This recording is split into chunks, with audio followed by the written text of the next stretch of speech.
हर जगह हम लोग भारी मतों से विजयी हुए और ये कतरास के साथ साथ पूरे धनबाद नगर निगम क्षेत्र की जनता का आशीर्वाद मुझे प्राप्त हुआ।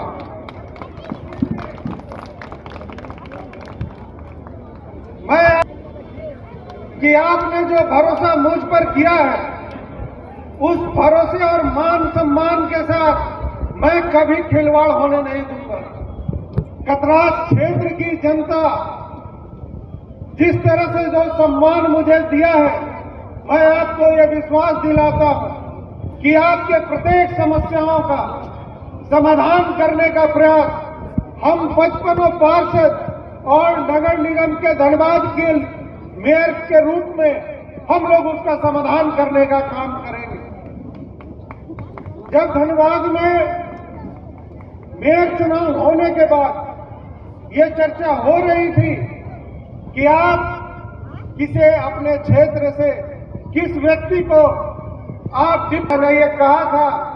कि धनबाद नगर निगम क्षेत्र की जनता ने ये तय कर लिया है कि उनका मेयर कौन होगा। और ये भी मैंने घोषणा किया था कि जिस दिन डिप्टी मेयर का चुनाव हो रहा था उससे पहले भी और उस समय कहा था कि धनबाद नगर निगम की क्षेत्र की जनता और कतरास की जनता ने यह तय कर लिया कि उनका डिप्टी मेयर अरुण चौहान होंगे।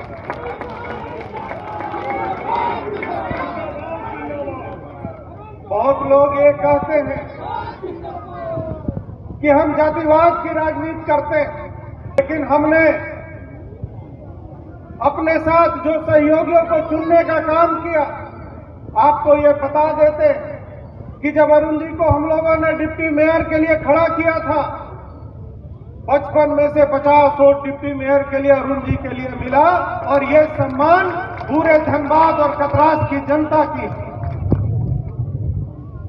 मैं एक आपसे ये विश्वास दुकानदार भाइयों के लिए, अपने यहाँ रहने वाले निवासियों के लिए, उनके लिए जब इसी जगह पर हम लोग उपस्थित होकर सभा कर रहे थे तो ये कहा जा रहा था कि बारिश के समय में कतरास के एक क्षेत्र में बाजार में पूरा पानी लग जाता है। वहाँ दुकानदार भाई हो चाहे सब्जी विक्रेता हो, स्थिति इतनी बुरी हो जाती है कि खुले के बाद जब प्रभार ग्रहण किया तो हम लोगों ने, विनायक जी ने, सभी पार्षदों ने यह तय किया कि जिन जिन क्षेत्रों में पानी और जल जमाव की व्यवस्था हो रही है उसको हम लोग जल्द से जल्द दुरुस्त करने का काम करेंगे। और यही कारण है कि कतरास बाजार में 2 से 4 दिनों के अंदर में 1 करोड़ की नाली की योजना का जल्द से जल्द शिलान्यास होगा और उसमें काम होगा।